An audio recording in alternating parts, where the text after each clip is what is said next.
Ser podcast.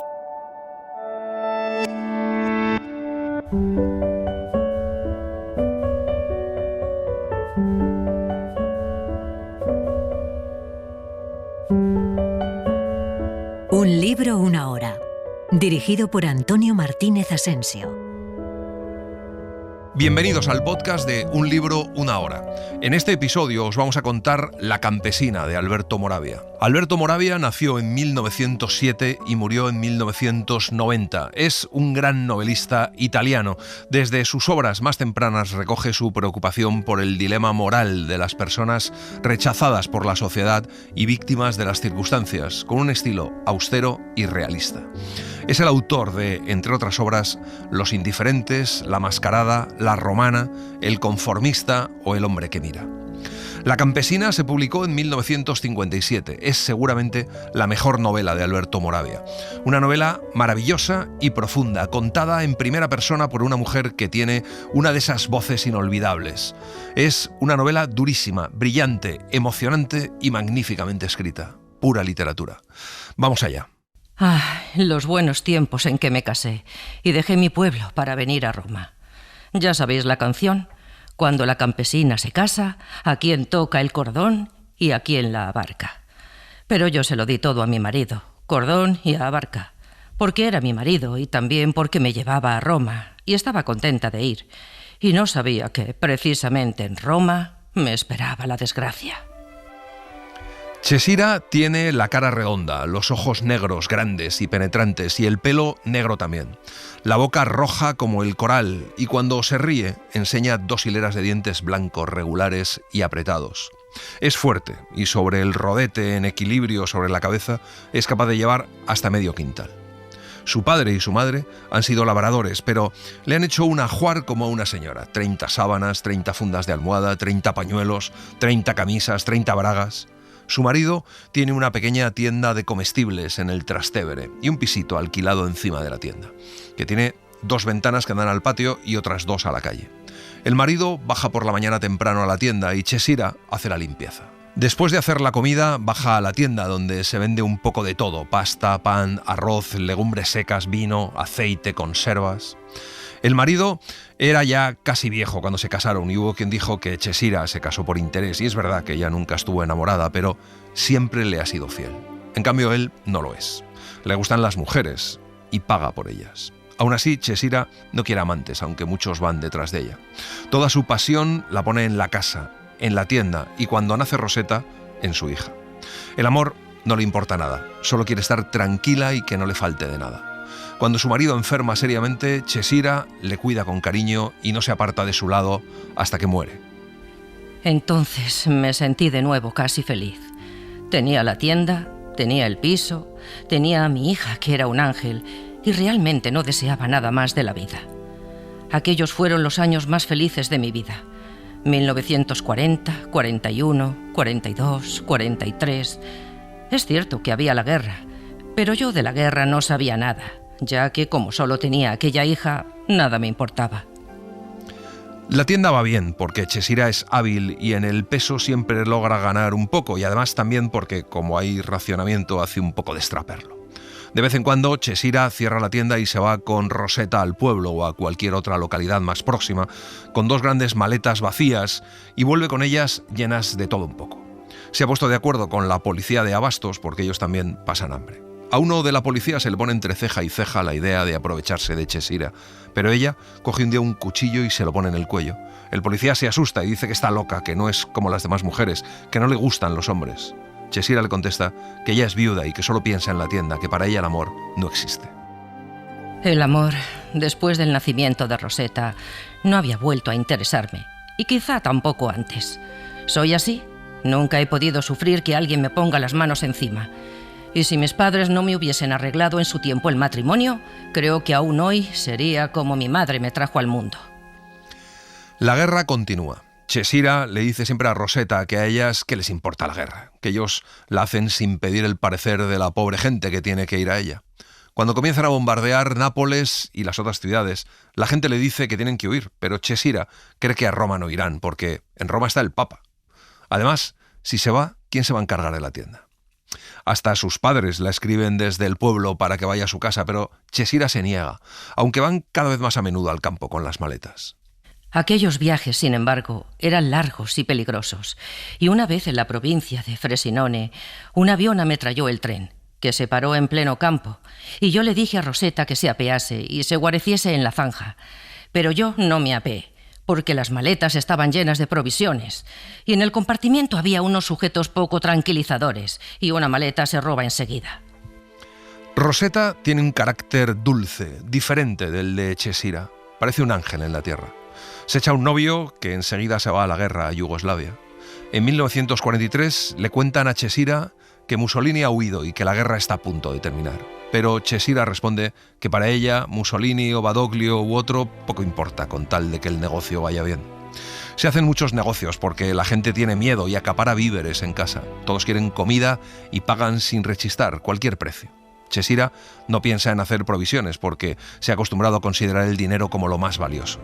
En la tienda, los estantes al final quedan vacíos. Mientras tanto, han vuelto los alemanes y los fascistas. Chesira se plantea irse por primera vez. Cuando se lo dice a su hija, Rosetta rompe a llorar. Tiene miedo porque ha oído que llegarán con aviones y les matarán a todos.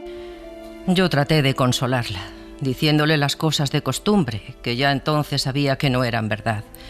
Que en Roma estaba el Papa, que los alemanes ganarían pronto la guerra, que no se debía tener miedo. Pero ella sollozaba fuertemente, y al fin tuve que tomarla en brazos y acunarla como cuando tenía 2 años. Mientras la acariciaba y ella seguía sollozando y repitiendo: «Tengo miedo, mamá». Pensé que de veras no se parecía en nada a mí, que no tengo miedo a nada ni a nadie. Chesira dice que ha oído que la llegada de los ingleses es cuestión de días y que cuando lleguen ya no habrá carestía, pero que mientras tanto se irán a casa de los abuelos, al pueblo, y allí esperarán a que acabe la guerra. Ellos tienen comida, tienen alubias, tienen huevos, tienen cerdos. Además, en el campo siempre se encuentra algo. Entonces Rosetta pregunta qué pasará con el piso, y Chesira dice que se lo alquilarán a Giovanni y cuando vuelvan, él se lo devolverá todo tal y como estaba. La tienda, en cambio, la cerrará. Giovanni es un comerciante en carbón y leña que ha sido amigo de su marido. Es un hombre afectuoso. Un día, sin embargo, habló mal del marido de Chesira, dijo que era un carcamal y que se iba de putas y le iba a pegar algo, pero Chesira le contestó que era difícil que le pegara algo porque ella no se le acercaba. Entonces, él le dijo que necesitaba un hombre y que ahí estaba él, que pensara en él, y le propuso hacerle el amor. Y luego podría jurarlo. Me dijo que si le llevaba al dormitorio y me abría de piernas, él me daría dinero. Y sacó la cartera y allí, sobre la mesa de la cocina, empezó a dejar uno encima de otro, muchos billetes, mirándome fijamente y repitió: «¿Pongo más o bastan?». Hasta que, me parece que sin encolerizarme, le dije que se fuese. Y él recogió los billetes y se fue. Chesira se va a ver a Giovanni y lo encuentra en su sótano oscuro, atestado de leña y sacos de cisco. Chesira le dice lo que quiere y él accede. Le contesta que le vigilará la tienda y el piso todo el tiempo que esté afuera. Y añade que lo hace por el difunto. A Chesira se le escapa decir que espera que también lo haga por ella. Giovanni la mira un momento. Luego se quita el cigarro de la boca y lo deja en el borde de la mesa. Cierra la puerta y Chesira, por primera vez en su vida, mientras él, en la oscuridad, va a su encuentro, siente como si el cuerpo se le derritiese, se aflojase, se hiciese flexible. Cuando estuvo junto a mí, siempre a oscuras, y me tomó en sus brazos, mi primer impulso fue apretarme a él y buscar su boca con la mía, que jadeaba fuertemente. Así que él me derribó sobre unos sacos de carbón de leña y yo me entregué a él. Y mientras me entregaba, sentí que era la primera vez que me entregaba de veras a un hombre. La campesina, considerada por buena parte de la crítica italiana como la mejor novela de Alberto Moravia, se publicó en 1957, cuando el autor tenía ya un prestigio literario y una muy considerable fama tanto en su país como en el resto de Europa. La versión cinematográfica de la novela fue un éxito mundial, titulada Dos mujeres en España, dirigida por Vittorio De Sica e interpretada por Sofía Loren. La campesina está escrita con un estilo preciso, diáfano y conciso, como explicó Moravia. Mi estilo se basa en un principio muy simple: presentar cosas complicadas exacta y claramente, pero sin simplificarlas ni reducirlas. Un máximo de claridad y al mismo tiempo un máximo de complejidad, lo que sentó las bases de una nueva narrativa, la novela realista italiana de los años 50 y 60. Cuando Chesira vuelve a casa, se pone a hacer enseguida los preparativos para el viaje. Se prepara para una ausencia de un mes a lo sumo. Nunca le ha interesado la política, pero ha comprendido que no hay nada de bueno en el aire para la pobre gente como ellos. Llenan 2 maletas de fibra pequeñas y en ellas casi solo ponen vestidos ligeros, aparte de un par de jerseys. Rosetta está preocupada también por su gato, un hermoso ejemplar que encontró en la calle cuando era pequeñito. Chesira le dice que pasará ese mal momento y luego todo irá bien, terminará la guerra, volverá la abundancia, ella se casará y será feliz. Por la noche, Chesira hace un poco de cena para que no se pongan demasiado tristes, pero suena la alarma antiaérea y tienen que irse a un refugio donde Chesira se pega con una vecina. Pasan una noche horrible. Las despierta Giovanni. Llevan las 3 maletas y el saco con los paquetes a la puerta. Chesira coge el dinero que tiene escondido en casa, van a la estación y cogen billetes hasta Fondi. De allí, después, por las montañas podrán llegar al pueblo. El tren está lleno de soldados alemanes. Rosetta y Chesira se sientan sobre sus maletas y esperan hasta que el tren arranca, sin un pitido, sin una campanada. Chesira se queda dormida. Desperté al cabo quizá de 1 hora y el tren estaba parado en medio de un gran silencio. Dentro del vagón, ahora, no se podía casi respirar por el calor. Rosetta estaba de pie y asomada a la ventanilla, mirando no sé qué. Muchos más estaban asomados también en fila a lo largo del vagón. De pronto, en el cielo ven acercarse un avión. Oyen con un terrible estruendo de chatarra enloquecida, como un martilleo de máquina de coser. Después hay una explosión muy fuerte y muy próxima, y todo el mundo se echa al suelo en el vagón, salvo Chesira. Cuando el avión se va, el tren reanuda la marcha. Ellas tienen que apearse en Fondi. Sus padres viven en la montaña, en un pueblecito por la parte de Vallecorsa, donde tiene una casita y un poco de tierra, y desde Fondi, por la carretera principal, en coche es un trayecto de 1 hora. Pero cuando llegan a un pueblo encaramado sobre el valle de Fondi, todo el mundo se apea. Tienen una media hora de camino a pie hasta Fondi. Chesira saca 2 toallas y hace 2 rodetes y se pone el rodete en la cabeza, bien calado. Rosetta hace lo mismo. Luego se quitan los zapatos y las medias y colocan toda la carga sobre los rodetes. Le expliqué que debía caminar con el cuello erguido, sosteniendo con la mano por un lado el borde de la maleta. Vi que había comprendido y se ponía en camino ya con la maleta sobre la cabeza. Y pensé, ha nacido en Roma, pero es también campesina. Al fin y al cabo, eso se lleva en la sangre. Así, con las maletas sobre la cabeza, descalzas, andando por el borde de la carretera donde crecía un poco de hierba, nos encaminamos hacia Fondi. La carretera está desierta y la campiña abandonada. Llegan a las puertas de Fondi con las piernas blancas de polvo hasta las rodillas, la garganta seca, cansadas y taciturnas. Fondi está desierta y abandonada. Todas las tiendas tienen los cierres echados, las casas, las puertas atrancadas, las ventanas están cerradas y las gateras tapiadas. El campo está aún peor que Roma, así que Chesira dice que van a descansar un rato y se vuelven a Roma. Rosetta pone cara de espanto, así que Chesira dice que harán, si quiere, una última tentativa y probarán a las afueras de Fondi, y tal vez encuentren algún campesino que las deje dormir 1 noche o 2 en su casa. Tras descansar un rato, salen de la ciudad por la parte opuesta a la que han entrado. Caminan una media hora por la carretera principal bajo el sol fuerte. En cuanto aparecen los primeros naranjales, a ambos lados de la carretera, echan por el primer sendero que ven. Llegan a una casa de labriegos.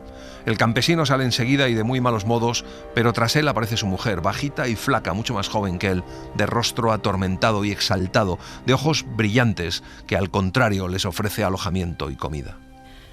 Así empezó la estancia en casa de Concheta, que así se llamaba la mujer. Su marido, que se llamaba Vincenzo y era unos 20 años más viejo que ella, era parsenale, que quiere decir aparcero, de un tal Festa, comerciante, quien, como muchos otros, había huido de la ciudad y ahora vivía en una casita, en la cima de uno de los montes que rodeaban el valle. Tenían 2 hijos, Rosario y Giuseppe, ambos morenos, de rostro macizo y brutal, ojos pequeños y frente estrecha, que no decían nunca nada y rara vez se dejaban ver. Se esconden porque los 2 son desertores. Aunque son amables con ellas, a Chesira le resultan antipáticos. A poca distancia de la casa, en los naranjales, hay un gran barracón y Chesira ve que está lleno de somieres, colchones, sillas, mesitas de noche, fardos. Todo es robado. Concheta le dice que no tienen nada que ocultar, que aquellos enseres son de una casa de Fondi y que lo guardan ellos por si bombardean la casa. Chesira se horroriza, tal vez porque, siendo comerciante, tiene muy arraigado el sentido de la propiedad y siempre ha sido honrada, y ha ido a parar a una casa de ladrones. El asunto aquel de la ladronería fue el principal motivo que empezó a hacerme pensar en dejar la casa de Concheta e irme a otro sitio. Tenía aquel dinero escondido en la bolsa, bajo la saya, que era mucho dinero. Nosotras dos éramos dos mujeres solas. No teníamos a nadie que nos defendiese. Ya no había leyes ni carabineros, y poco costaba engañar a dos pobres mujeres como nosotras y quitarles todo cuanto tenían. Aquella misma noche, en la habitación, se lo dice a Roseta. Además, están en una cama llena de chinches que despide un olor terrible. En aquella casa todo es asqueroso, pero no saben dónde ir. Chesira piensa que deberían intentar llegar al pueblo de sus padres, pero Rosario, el hijo de Concheta, les dice que los alemanes se están llevando a los hombres y que los fascistas detienen a quien se arriesga a ir por las carreteras y que los ingleses arrojan bombas y que el pueblo de los padres de Chesira ha sido desalojado y todos sus habitantes llevados a un campo de concentración cerca de Frosinone. Chesira no sabe si eso es verdad, pero están demasiado asustadas, así que decide aplazar hasta otro momento el viaje a su pueblo y esperar en Fondi la llegada de los aliados. Los hijos de Concheta cada vez le dan más miedo, son taciturnos, pero a veces cuentan cosas terribles que han hecho, violaciones que cuentan en tono de broma. Pero lo que nos convenció definitivamente de marcharnos fue un hecho que ocurrió un par de semanas después de nuestra llegada. Una mañana estábamos Roseta y yo sentadas en la era, ocupadas en desgranar mazorcas de maíz, solo por hacer algo, cuando he aquí que por el sendero desembocan dos hombres. Enseguida comprendí quiénes eran. No tan solo por los mosquetones que llevaban en bandolera y por las camisas negras que asomaban bajo las chaquetas. Son dos fascistas con muy mala pinta, que se han hecho con una parcela de poder en el caos y van a buscar a los hijos de Concheta. Concheta les dice que sus hijos están combatiendo en Albania. Los fascistas no la creen, pero cuando ven a Roseta dejan de hablar de los hijos e intentan llevársela con ellos, porque dicen que necesitan una criada que les haga un poco de cocina y les arregle las camas. Chesira se enfrenta con ellos y termina imponiéndose, pero se van solo con la promesa que les hace Concheta de que al día siguiente les llevará a su local a Roseta.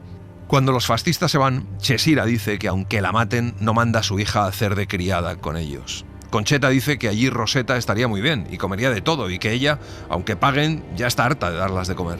Chesira le dice que está loca y decide irse de allí esa misma noche. A casa de los abuelos no es posible ir, porque el pueblo ha sido evacuado y quién sabe dónde habrán ido a parar. Primero iremos a casa de Tomasino. Es un buen hombre y le pediremos consejo. Varias veces me ha dicho que su hermano está en la montaña, y bien, con toda la familia. Podrá darme alguna indicación. No tengas miedo, aquí está mamá que te quiere. Y tenemos dinero, que es el mejor amigo y el único de fiar. Bien, encontraremos un lugar a donde ir. Chesira cree que en las montañas encontrarán sembrados, bosques, matorrales, cabañas, casitas, campesinos y gente huida. Espera que los ingleses no tarden en llegar y que puedan volver a Roma, al piso y a la tienda. Echan a andar por la carretera. El sol ha salido tras los bordes de los montes. Todo es tranquilidad, pero de pronto en el horizonte aparece un avión a una velocidad increíble y se echa encima de ellas, en picado. Apenas si le da tiempo a agarrar de un brazo a Roseta y saltar con ella de la cuneta a un maizal donde caen de bruces entre las panochas mientras el avión ametralla la carretera. Después de casi media hora de camino, llegan a casa de Tomasino. Chesira es cliente suya y en aquellas 2 semanas le ha comprado muchas cosas, pero Tomasino recela de ella.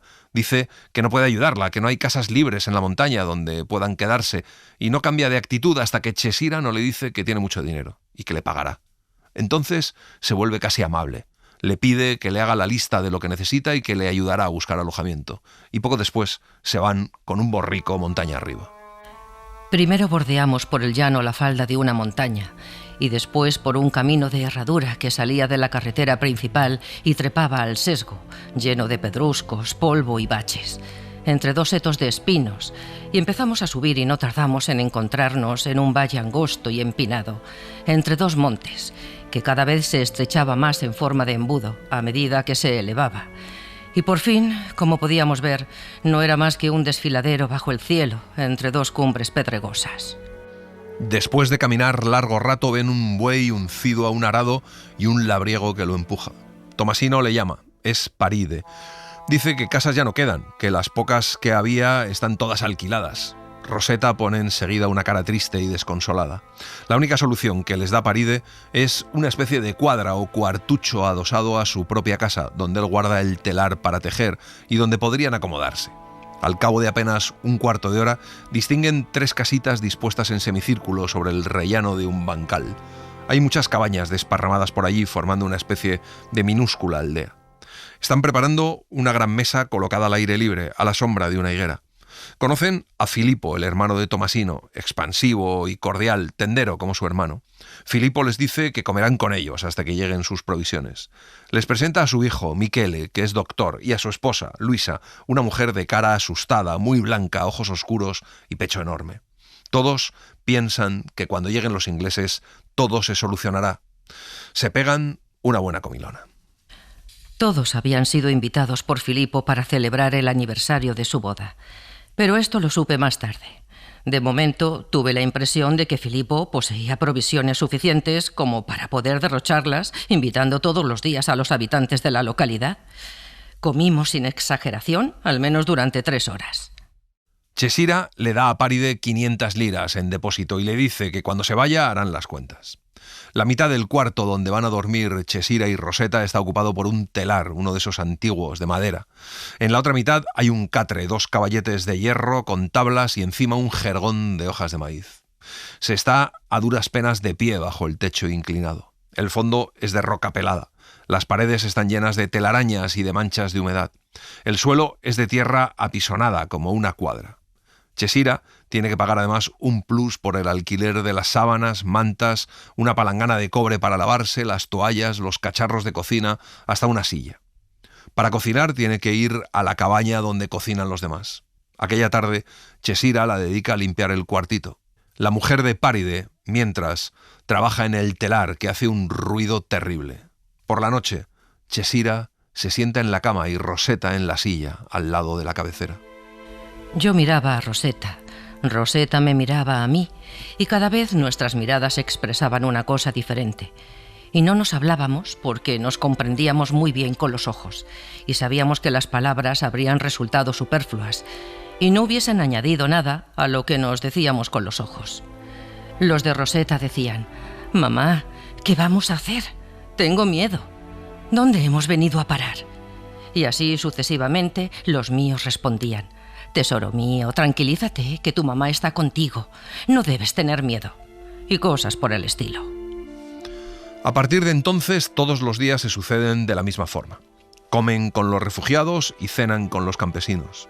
Una noche, Rosetta se pone a rezar en pleno campo bajo las estrellas y Cesira reza con ella. Pide perdón por lo que hizo con Giovanni y se jura no volver a hacerlo nunca más.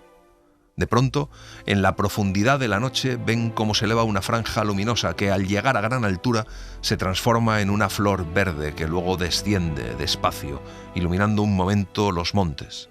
Son cohetes para iluminar el frente y escoger los lugares a donde dirigir los proyectiles de los cañones y las bombas de los aviones.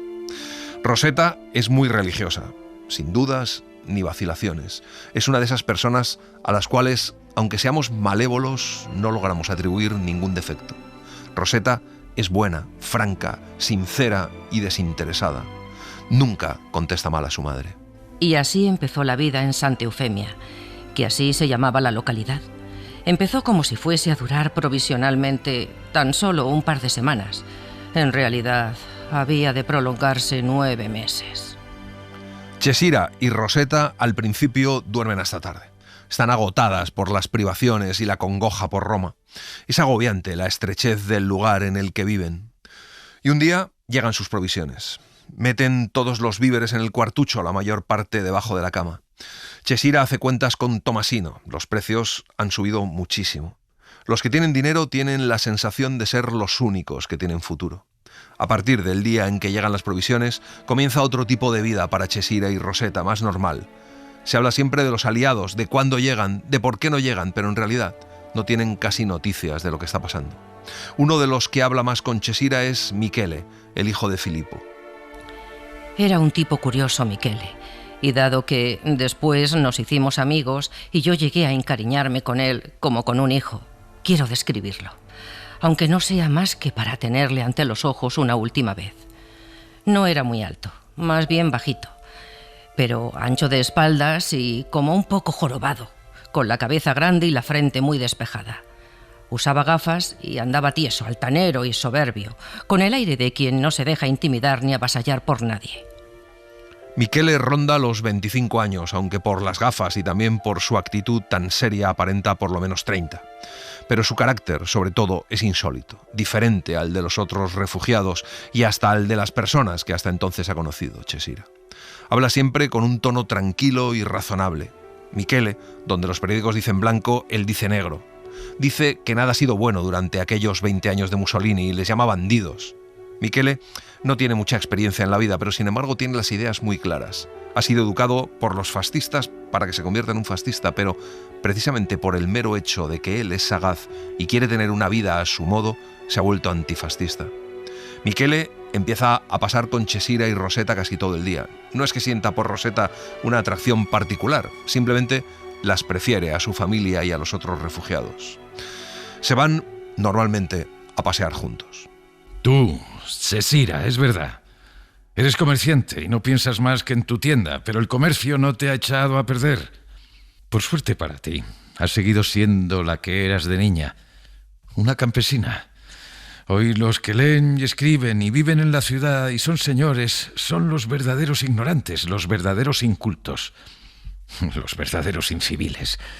Con ellos no hay nada que hacer. Con vosotros, campesinos, en cambio, se puede empezar de nuevo desde el principio. A pesar de que no siempre comprenden a Michele, Rosetta y Cesira prefieren siempre su compañía a la de otros hombres que están allí, que solo hablan de dinero, de mercancías que vender o comprar, de cómo iban las cosas antes de la guerra y de cómo irán después. Rosetta está de acuerdo con Michele hasta cierto punto. Sobre el capítulo de la religión, en cambio, no está de acuerdo en absoluto. Michele tiene dos enemigos, los fascistas y los curas. Entretanto, las cosas van cambiando lentamente y no para mejor. Una división alemana acampa en la llanura de Fondi y el frente se estabiliza en un río cercano. Los alemanes están en todas partes. La campesina tuvo éxito también por su temática, la guerra. La novela apareció a finales del decenio de los años 50, cuando Italia y toda Europa sufrían las recientes heridas de la Segunda Contienda Europea. Los horrores de la guerra pesaban aún y seguirían pesando durante mucho tiempo en el ánimo de una Italia vencida, que había pasado de las ínfulas fascistas que pretendieron hacer creer a un pueblo económicamente empobrecido la posibilidad de recobrar el esplendor y la gloria del imperio de los siglos idos, a la derrota y a la miseria. Narrada desde la experiencia que de la guerra tiene su protagonista, una mujer perteneciente al pueblo llano, la campesina es exponente de la indiferencia que el pueblo, las clases económicamente desfavorecidas, sentían hacia la siniestra quimera fascista. A Michele se le ocurre un día decir que como es invierno y anochece pronto, va a leerles en voz alta. Todos aceptan contentos, aunque no estén acostumbrados a los libros. Dice que les leerá una historia de amor. La familia de Paride, Cesira y Rosetta están sentados en torno al fuego medio apagado, casi a oscuras.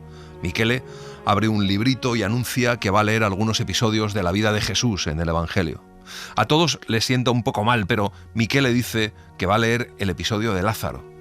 A medida que Michele va leyendo, alrededor suyo los rostros de los campesinos expresan cada vez más, si no propiamente aburrimiento, por lo menos indiferencia y decepción.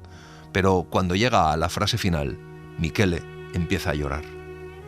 No volveré a leeros más porque no comprendéis. Es inútil tratar de hacer comprender a quien nunca podrá comprender. Pero entre tanto, acordaos de esto. Cada uno de vosotros es Lázaro. Y al ver la historia de Lázaro, he hablado de vosotros, de todos vosotros. De ti, Paride, de ti, Luisa, de ti, Cesira, de ti, Rosetta, y hasta de mí mismo y de mi padre. Y de los refugiados que están aquí, y de los alemanes y de los fascistas que están en el valle. En una palabra, de todos. Todos estáis muertos. Todos estamos muertos y creemos estar viviendo. Cuando llegan las lluvias, un campesino lleva un día un bando de los alemanes en el que ordenan desalojar toda la zona. La gente no debe llevarse consigo maletas o sacos, sino solo un poco de comida. Filipo y los demás refugiados, y también los campesinos, se han acostumbrado a considerar a los alemanes como la única autoridad existente en Italia. El único que no pierde la cabeza es Michele. Les dice que no deben hacer caso del bando, como si no lo hubieran leído. Y eso hacen. No deja de llover, y a finales de diciembre, una hermosa mañana, se levantan como de costumbre y ven que el viento ha cambiado. El cielo es de un azul duro, luminoso. Por primera vez se ve brillar el mar a lo lejos, de un azul oscuro, casi negro. Aquel cambio de tiempo devuelve la confianza a los refugiados. Piensan que con el buen tiempo los ingleses avanzarán y todo terminará. Y los ingleses llegan, sí, pero bombardeando desde el aire. La alegría de ver los aviones se transforma enseguida en terror por las bombas. Y además la comida empieza a escasear, y Cesira empieza a bajar para intercambiar con los alemanes huevos por pan.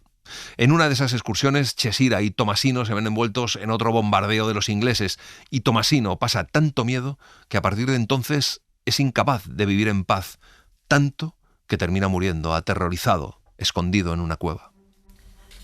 El buen tiempo, además de las bombas inglesas, trajo otro azote: las redadas de los alemanes. Luego llegó otra mala noticia. Por la noche los alemanes rodearon un valle próximo al nuestro. Subieron a la cima del monte y después bajaron en orden disperso, atrapando en aquella red como pececitos a los hombres, que luego se llevaron en camiones.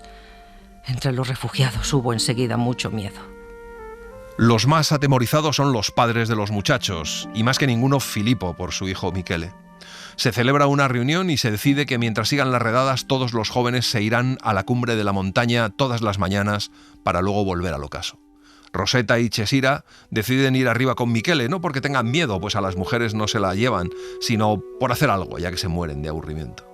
Así empieza una vida extraña, subiendo a diario a la montaña de noche aún, hasta llegar a una meseta desde donde se disfruta de un panorama verdaderamente bello.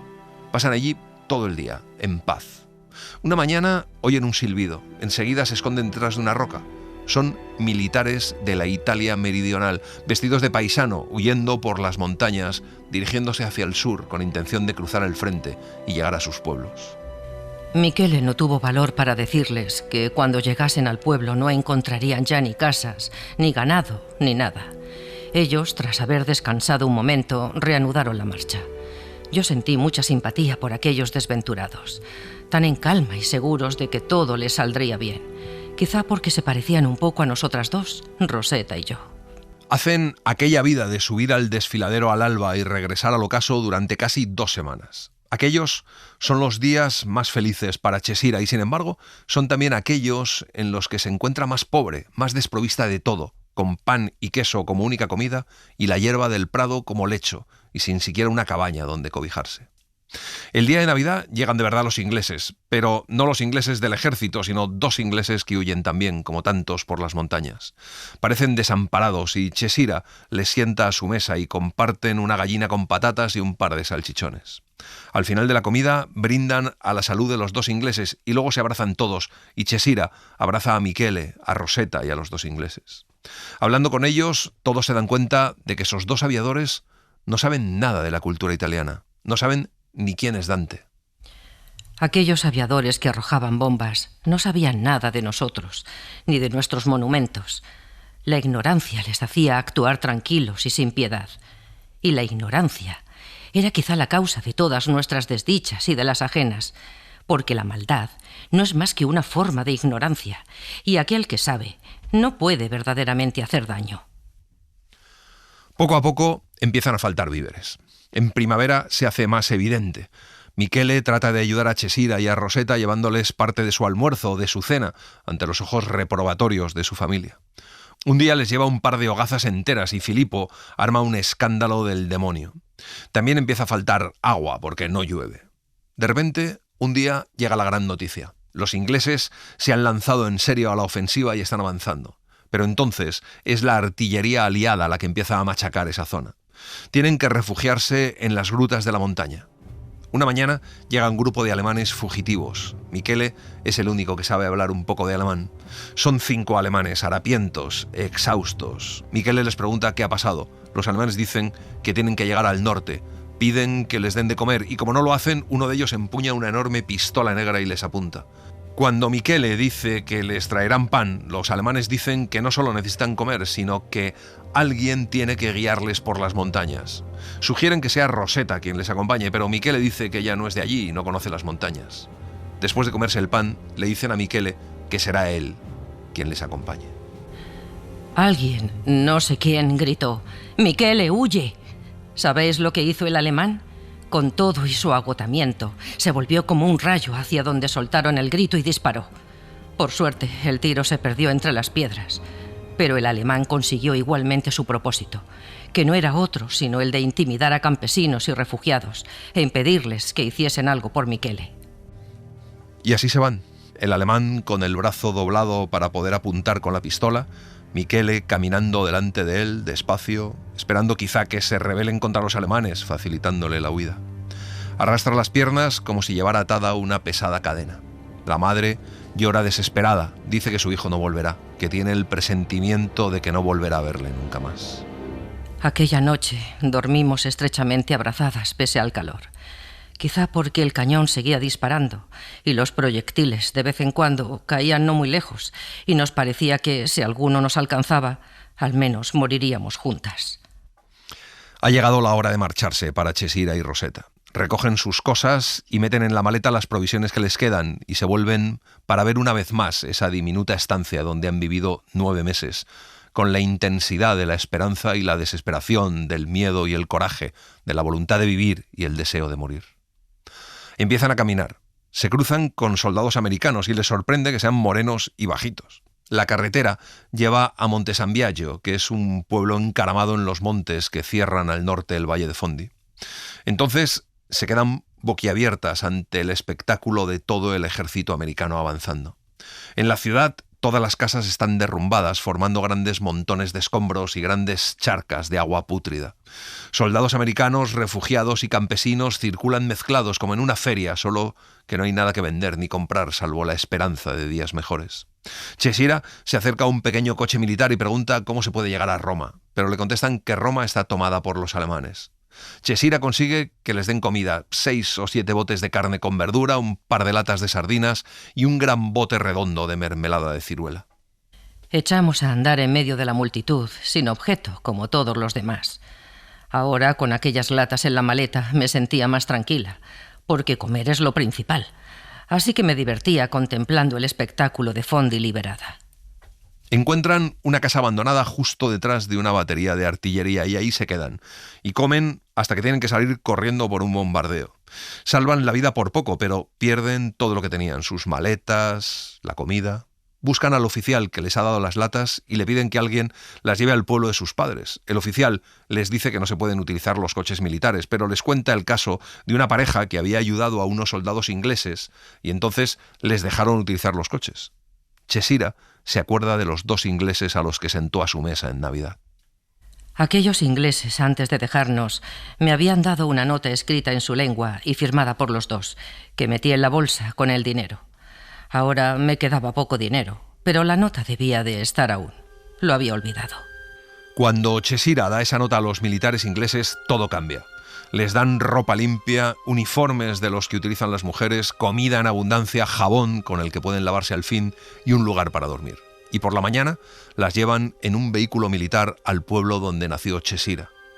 Todo sigue igual que como lo recordaba. El oficial las deja allí y se marcha inmediatamente. Solo entonces Chesira se da cuenta del profundo silencio y de la soledad completa del lugar. No se ve a nadie, no se oye ningún rumor.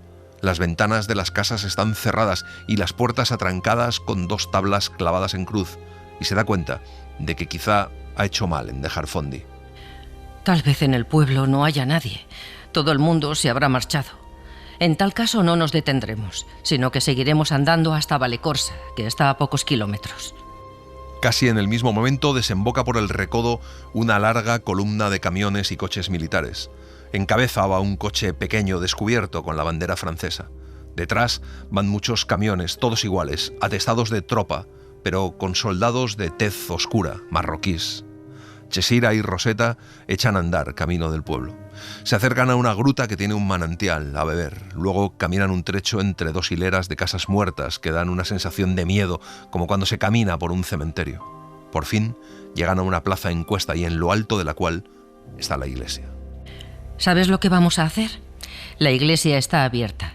Iremos a sentarnos un rato para descansar y luego nos iremos a pie hasta Vallecorsa. Rosetta no dice nada y sigue a su madre. La iglesia es un local largo y estrecho, encalado, y al fondo el altar coronado por un cuadro que representa a la Virgen con el niño. La iglesia ha sido utilizada como cuartel, hay restos de fuegos. Chesira está como entumecida. Esperaba encontrar el pueblo donde nació y la gente entre la cual se crió y quizá también a sus padres, y solo ha encontrado una cáscara vacía. Rosetta se pone a rezar. En aquel momento, Chesira oye un ruido de pasos y de voces, se vuelve y como un relámpago ve asomarse a la puerta algo blanco que enseguida desaparece. Es un soldado marroquí. Chesira se levanta y le dice a Rosetta que se tienen que ir. Ella se levanta enseguida, persignándose. En la puerta, Chesira se da de bruces con el soldado. El soldado le pone una mano en el pecho, empujándola hacia atrás. Detrás de él hay muchos más soldados. La agarra de un brazo y la arrastra adentro de la iglesia. Chesira grita que son refugiadas.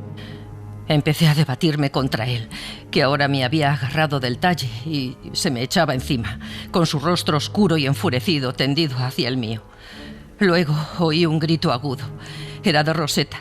Y entonces traté con todas mis fuerzas de librarme para correr en su ayuda. Pero él me tenía sujeta y me debatía en vano, porque era fuerte, y a pesar de que le empujaba la cara con la mano para rechazarle, notaba que me arrastraba hacia atrás, hacia un rincón en penumbra de la iglesia, a la derecha de la entrada.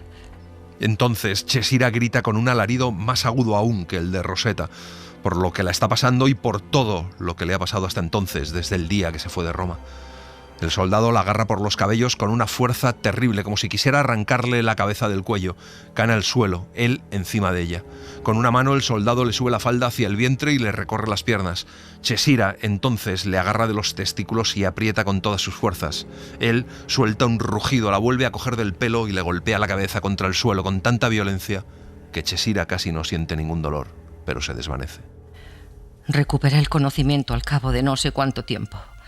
Y me di cuenta de que estaba tendida en un rincón en penumbra de la iglesia, de que los soldados se habían ido y de que reinaba un silencio total. No me había hecho nada porque, como me di cuenta después, sus compañeros le habían llamado para sujetar a Rosetta, y él me dejó y fue a donde ella estaba, y se desahogó con ella como todos los demás. Desgraciadamente, Rosetta, sin embargo, no se había desvanecido. Y todo lo que pasó lo había visto con sus ojos y sentido con sus sentidos. Rosetta está debajo del altar, tendida de espaldas, con las ropas levantadas sobre la cabeza, desnuda de la cintura a los pies.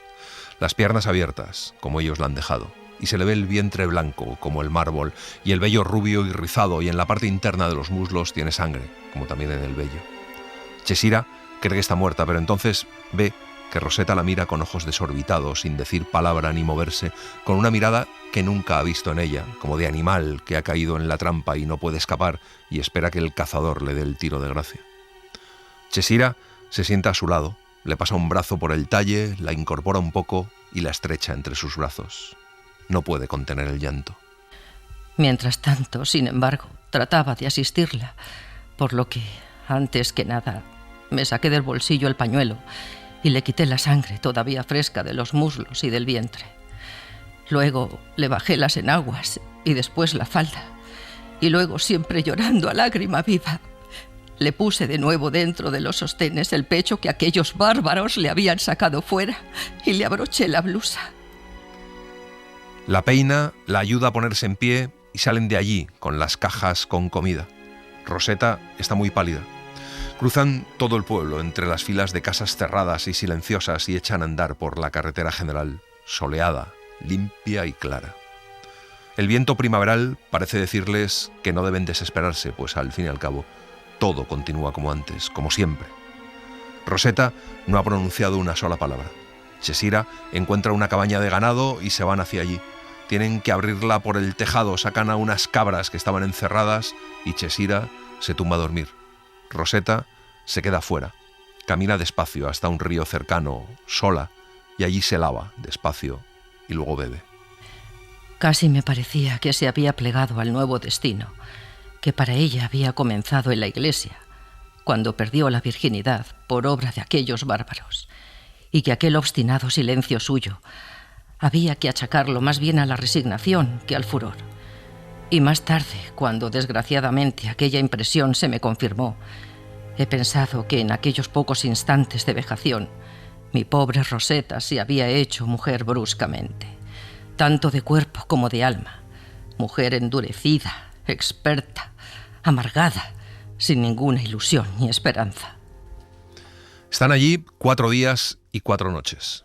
Rosetta le pide a su madre que nunca le recuerde lo que ha pasado. Allí cambia totalmente de carácter. Aquella perfección de santa que estaba hecha de inexperiencia y de ignorancia de la vida queda herida de muerte por lo ocurrido en la iglesia y entonces se convierte en una perfección opuesta. Deciden volver a Fondi. Chesira detiene un camión que va vacío y que conduce un joven cuyos ojos reflejan cierto desenfreno, vulgaridad y violencia. Les cuenta que se ha asociado con unos amigos suyos y que con aquel camión transporta a los refugiados que quieren regresar a sus pueblos, cobrándoles muy bien, claro. Se llama Clorindo. Una sacudida del camión en un viraje me echó encima de él y entonces pude ver que conducía con una sola mano y que con la otra apretaba la de Rosetta. Una vez más me asombré al ver que ella se la dejaba apretar y también me asombré de que yo, dándome cuenta de ello, no protestase como, sin duda, habría hecho algunos días antes. Clorindo, al llegar cerca de Fondi, conduce el camión entre los naranjales y les lleva a una casa que Chesira y Rosetta ya conocen. Es la casa de Concheta, la mujer a cuyo lado estuvieron los primeros días que pasaron en Fondi y de la que salieron huyendo por la suciedad y porque eran unos ladrones. Pero Concheta las recibe con los brazos abiertos y no tienen otra opción que quedarse. Allí, Chesira se entera de que Michele fue asesinado por los alemanes cuando ya no le necesitaban para guiarles por la montaña. Murió, eso sí, defendiendo a una familia. Chesira se pone a llorar por todos, por Michele ante todo, a quien ha querido como a un hijo, pero también por Rosetta, a quien quizá, piensa Chesira, mejor habría sido que hubiese muerto, como Michele, y por ella misma, que ya no tiene esperanzas. Rosetta, sin embargo, no se inmuta ante la muerte de Michele. Pero es que todo ha cambiado. A la mañana siguiente, cuando Chesira se despierta, de hecho, Concheta le dice que Rosetta se ha ido con Clorindo. Rosetta llega a medianoche. Llevaba un vestido de 2 piezas, de tela ligera, roja, y una blusa blanca, con zapatos negros brillantes, de tacón alto. Y además vi que también llevaba medias. Vi que llevaba un liguero negro que le ceñía las caderas sobre los 2 muslos, con muchas cintas para sostener las medias. A Chesira le parece que hasta el cuerpo de su hija ha cambiado.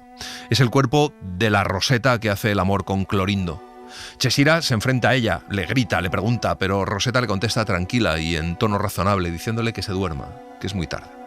Chesira comprende que no puede hacer nada. Hubiera querido decirle que en el fondo la comprende, pero siente que ya no es capaz de hablarle y de ser sincera con ella, porque también ella ha cambiado. Rosetta no está mucho tiempo en la casa. Clorindo se la lleva siempre en su camión, que se ha convertido en la casa de ellos, como quien dice, y ella le obedece en todo, hasta que Clorindo desaparece porque resulta que estaba casado.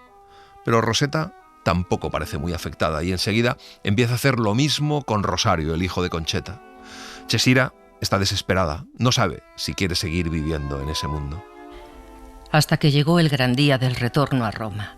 Pero qué diferente de cómo lo había imaginado en mis ensueños de liberación durante los 9 meses que pasé en Santa Eufemia. Es una mañana de junio. Rosetta ha pasado parte de la noche fuera y cuando Chesira le pregunta dónde ha estado, su hija le contesta que ha estado con Rosario y que han hecho el amor. Y le dice que no vuelva a preguntarle lo que hace, ni dónde va, ni con quién, porque hace el amor donde puede y con quien puede. Y le gusta hacer el amor. Y le dice que no puede prescindir de ello, ni quiere. Nunca ha hablado tan claro. Rosario se ha ofrecido a llevarlas a Roma en el camión. Cuando empiezan a atravesar campos, Chesira se pone a llorar.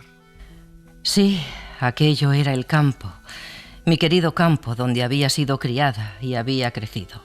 al cual, cuando las dificultades de la carestía y de la guerra, recurrí como se recurre a una madre muy vieja, que ha sufrido mucho y a pesar de ello sigue siendo buena, y lo sabe todo y lo perdona todo. El campo, sin embargo, me había traicionado. Todo me fue mal. Yo había cambiado, pero el campo seguía siendo el mismo de siempre, con el sol que lo calentaba todo, salvo mi corazón helado. Rosario conduce a gran velocidad con una sola mano mientras con la otra estrecha la de Rosetta sobre su regazo. La carretera cruza entre bosques ralos de alcornoques y de pronto ven que está cortada. Hay 3 hombres armados. Rosario baja del camión y se dirige con decisión hacia ellos, pero antes de bajar del camión se saca rápidamente del bolsillo un sobre con dinero que mete bajo el asiento. Todo sucede en un momento. Hay como un forcejeo y suena un disparo. Rosario cae al suelo, muerto. Uno de los hombres sube al camión, pero de pronto los 2 de abajo le avisan de algo y los 3 salen corriendo, dejando allí a las 2 mujeres. El cadáver de Rosario está en medio de la carretera. Muy poco después, un camión frena al lado porque el cadáver de Rosario le obstruye el paso. Es un italiano al que convencen para que las lleve a Roma. Antes, Chesira coge el sobre de debajo del asiento y luego las 2 apartan el cadáver de Rosario de la carretera. Después, de repente, se produjo un hecho extraño que no había previsto. Rosetta, quien hasta entonces no había mostrado ningún sentimiento, se puso a cantar. Primero con voz vacilante y como estrangulada. Luego con voz más clara y firme, de manera más segura. Chesira piensa que quizá cante para decirle que sigue siendo la Rosetta de antes, buena, dulce e inocente como un ángel. Rosetta tiene los ojos llenos de lágrimas que brotan de sus ojos desencajados y le resbalan por las mejillas. Chesira de pronto se siente muy consolada y de aquel consuelo brota espontáneo el pensamiento de que en cuanto llegue a Roma mandará ese dinero, el que ha cogido del sobre debajo del asiento, a la madre de Rosario. Estrecha la mano de Rosetta y por fin llegan a Roma. El dolor. Recordé a Michele, que no estaba con nosotras en aquel momento tan anhelado del retorno y que nunca volvería a estar con nosotras. Y me acordé de aquella noche en que él leyó en voz alta, en la cabaña de Santa Eufemia, el pasaje del Evangelio sobre Lázaro, cuando se encolerizó tanto con los campesinos que no habían comprendido nada y gritó que todos estábamos muertos en espera de la resurrección, como Lázaro. Entonces, las palabras de Michele le habían dejado confusa, pero en ese momento, en cambio, comprende que Michele tenía razón y que durante un tiempo han estado muertas también ellas 2, Rosetta y Chesira, muertas para la piedad que se debe tener a los demás y a sí mismas. Pero el dolor las ha salvado en el último momento. Gracias al dolor, por fin habíamos salido de la guerra, que nos encerraba en su tumba de indiferencia y de maldad, y reanudado el camino de nuestra vida, que tal vez era una pobre cosa llena de oscuridad y de hierros, pero aún así, la única que debíamos vivir, como Michele sin duda nos habría dicho si hubiese estado con nosotras. Y así les hemos contado La campesina de Alberto Moravia. Hemos seguido la edición de Bolsillo con traducción de Domingo Pruna y prólogo de Ana María Moix, del que hemos citado varios fragmentos. Gracias por estar ahí y gracias por leer. Un libro, una hora, en la cadena SER. Un programa escrito y dirigido por Antonio Martínez Asensio, con las voces de Marisol Navajo y Eugenio Barona, y la participación de Olga Hernán Gómez. Diseño sonoro de Mariano Revilla.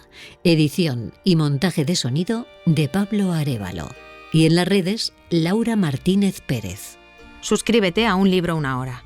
Todos los episodios y contenidos adicionales en la app de Cadena SER y en nuestros canales de Apple Podcast, Spotify, iVoox, Google Podcast y YouTube.